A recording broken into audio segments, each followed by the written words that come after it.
Hello எல்லாருக்கும். இன்றைக்கி நம்ம என்ன பார்க்க போகிறோம்னா புளிச்சக்கீரை.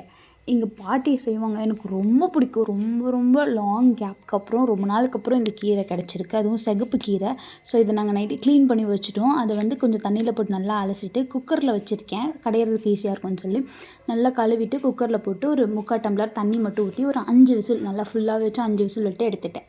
அதுக்கப்புறம் அதை வந்து தண்ணியை இருத்துட்டு ஒரு சட்டிக்கு போட்டுட்டு அது ஓரமாக வச்சுட்டு நான் என்ன பண்ணேன், ஒரு பேனில் வெந்தயம், பெருஞ்சீரகம், சின்ன சீரகம், மிளகு, அதுக்கப்புறம் வந்து இதெல்லாம் தனியாக வறுத்துட்டு அதுக்கப்புறம் மிளகு தனியாக போட்டு வறுத்துட்டு காஞ்ச மிளகா ஒரு 5 காஞ்ச மிளகா போட்டேன். அதுக்கப்புறம் எனக்கு காரம் பத்தலன்னு தாளிக்கிறப்பையும் கொஞ்சம் காஞ்ச மிளகா போட்டேன்.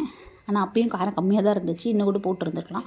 அதுக்கப்புறம் மிளகா வறுத்து எடுத்துகிட்டு கொஞ்சமாக ஆயில் ஸ்ப்ரே பண்ணி கொஞ்சம் பூண்டு வந்து இதில் வறுத்து அரைக்கிறதுலேயும் யூஸ் பண்ணிக்கிட்டேன். இது எல்லாமே நம்ம வறுத்து அரைக்க போகிற மசாலா.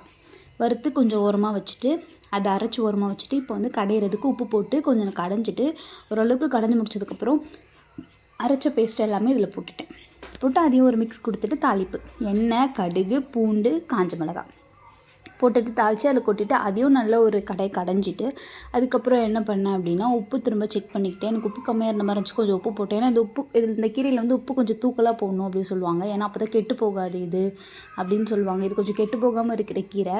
ஸோ அதனால் அதுக்கப்புறம் வதக்கி எடுத்துட்டேன். அவ்வளோதான்.